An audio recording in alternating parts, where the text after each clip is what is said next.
Hi,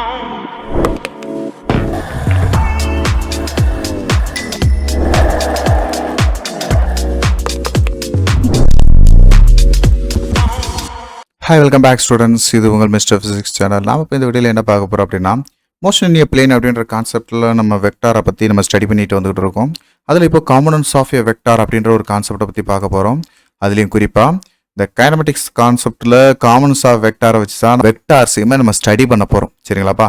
so அதில் ரொம்ப முக்கியமாக இருக்கக்கூடியது தான் இந்த டாபிக். இனிமேல் ஃபர்தராக வரக்கூடிய ஒவ்வொரு அப்ளிகேஷன்ஸ்லையுமே எந்த ஒரு மோஷன் ஆஃப் த ஸ்டடீஸ்லையும் நம்மளுக்கு வெக்டாரை அனலைஸ் பண்ணணும் அப்படின்னம்னா எந்த ஆஸ்பெக்ட்ல எந்த ஒரு அப்ளிகேஷன்ஸ்லையும் வெக்டாரை நம்ம ஆட் பண்ணணும், வெக்டாரோட resultant magnitude value resultant direction நம்ம தெரிஞ்சுக்கணும் அப்படின்னா அந்த காம்பனன்ட்ஸ் ஆஃப் வெக்டார் அப்படின்றது ரொம்ப ரொம்ப ஹெல்ப்ஃபுல்லாக இருக்கும்பா.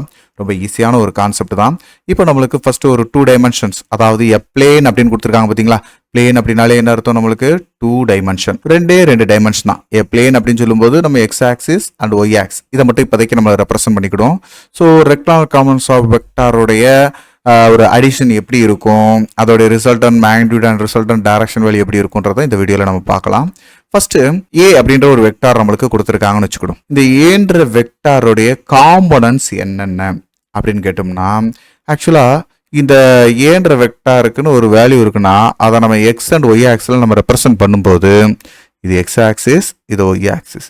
இதில் நம்ம இந்த ஏ வெக்டார் ரெப்ரசென்ட் பண்ணும்போது ஏதோ ஒரு பாயிண்ட்ல இந்த வெக்டாரை வந்து நம்ம என்ன செய்ய முடியும், சொல்ல முடியும். வெக்டார்ன்றது வேற ஒன்றும் கிடையாது, போத் மேக்னிடியூட் அண்ட் டைரக்ஷனை சொல்லக்கூடிய ஒரு வேல்யூ, அவ்வளோதான். சரிங்களா? ஸோ அப்படி சொல்லும்போது இந்த குவான்டிட்டியை, இந்த ஏன்ற வெக்டார்ன்ற குவான்டிட்டியை ஓன்ற இந்த ஆரிஜின்ல இருந்து நான் எடுக்கிறேன். இந்த ஓன்ற ஆரிஜின்ல இருந்து நான் என்ன செஞ்சிருக்கிறேன், ஏன்ற வெக்டார் எடுத்திருக்கேன். இதோட ஆங்கிள் தீட்டா, இதோட அட்ஜசன்ட் சைடுல இருந்து இந்த கீழே இருந்து இதோட ஆங்கிள் இருந்து தீட்டா. இந்த பாயிண்ட் பின்னு கூட வச்சுக்கிடுமா. இந்த பாயிண்ட் பி அப்படின்றத எக்ஸ் ஆக்ஸ்ல சொல்லும்போது ஏ எக்ஸ்ன்னு சொல்லலாமா. இந்த ஓல இருந்து இது வரைக்கும் இருக்கக்கூடிய டிஸ்டன்ஸ் ஏஎக்ஸ். அதே மாதிரி ஒய் ஆக்ஸ்ல இந்த பாயிண்ட்டை சொல்லும்போது இது ஏ ஒய். ஸோ இதுதான் இதோடைய காம்பனன்ட். இந்த ஏன்ற வெக்டாருடைய காம்பனன்ட் வேற யாரும் கிடையாது, A X vector plus A Y vector. பொதுவா ஒரு 2 டைமென்ஷனல் கோஆர்டினேட் சிஸ்டம் அப்படின்னு பார்க்கும்போது எக்ஸ் அண்ட் ஒய் ஆக்சிஸ்க்கு நம்ம யூனிட் வெக்டார் யார் ரெப்ரசென்ட் பண்ணோம்னா X ஆக்சிஸுக்கு i cap, Y ஆக்சிஸுக்கு j cap. நம்ம 2 டைமென்ஷனுக்கு நம்ம பார்க்கும்போது ஒரு கிராஃபில் பாசிட்டிவ் ஒய் ஆக்சிஸ் அப்படின்னு பார்க்கும்போது ப்ளஸ் ஜே கேப் அப்படின்னும், நெகட்டிவ் ஒய் ஆக்சிஸ் அப்படின்னு பார்க்கும்போது மைனஸ் ஜே கேப் அப்படின்னும், பாசிட்டிவ் எக்ஸ் ஆக்சிஸ் அப்படின்னு பார்க்கும்போது ப்ளஸ் ஐ கேப்னும், நெகட்டிவ் எக்ஸ் ஆக்ஸ் அப்படின்னு பார்க்கும்போது மைனஸ் ஐ கேப்னு நம்ம எடுப்போம்.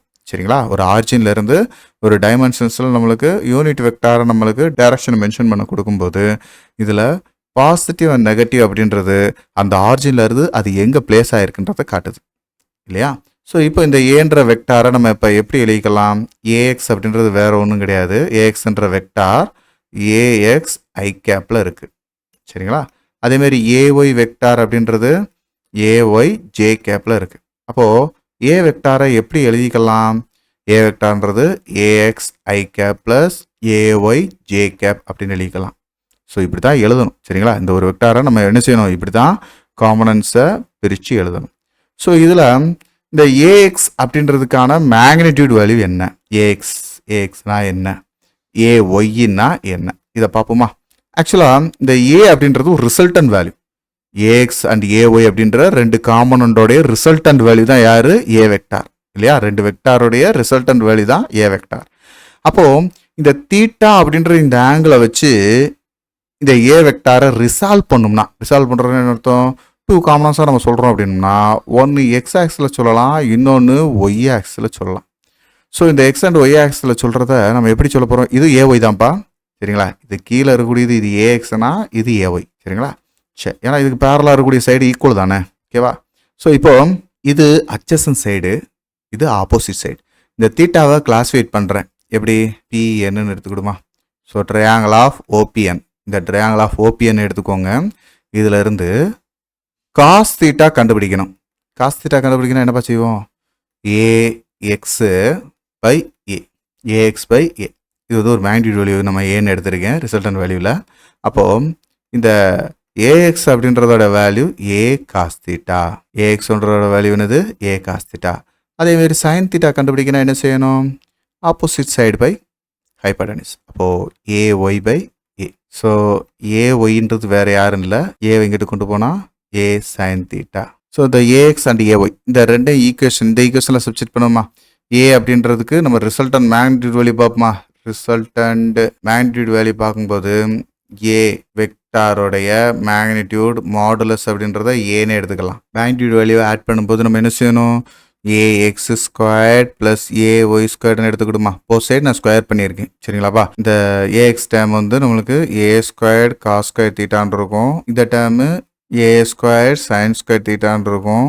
ஸோ இந்த ரெண்டு டேம்லையும் ஏ ஸ்கொயர்டை காமனாக எடுத்துட்டோம் அப்படின்னா sine square theta plus cos square தீட்டான்னு இருக்கும்போது இந்த டேம் நம்மளுக்கு ஒன்றுன்னு தெரியும். ஸோ அப்போ ஃபைனலாக ஏ ஸ்கொயர். ஸோ அப்போ இந்த ஈக்குவேஷன் உங்களுக்கு புரிஞ்சிருச்சா? இந்த ஈக்குவேஷன் 1 and 2 ஸ்கொயர் பண்ணி ஆட் பண்ணோம்னா இந்த வெளியே கிடச்சிரும். ஸோ அப்போது ஏ அப்படின்ற வெளியே எப்படி எழுதலாம்? Square root of A X square plus A Y square. So இந்த ஃபார்முலா ரொம்ப ரொம்ப ரொம்ப ரொம்ப முக்கியமான ஒரு ஃபார்முலா, அடிக்கடி கேட்கக்கூடிய ஒரு ஃபார்முலா. சரி, இதில் டேர்ன் தீட்டா என்னவா இருக்கும்? Tan theta.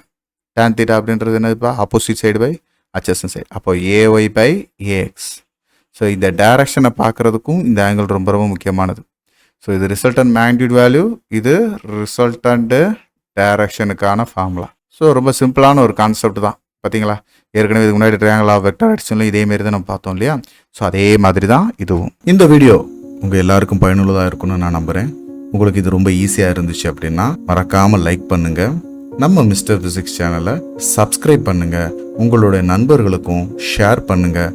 நம்மளுடைய தொடர்ந்து எல்லா வீடியோக்களும் உங்களுக்கு வரணும் அப்படின்னா நம்ம நோட்டிஃபிகேஷனில் ஆல் அப்படின்ற ஆப்ஷனோட கிளிக் பண்ணுங்கள். தேங்க்யூ.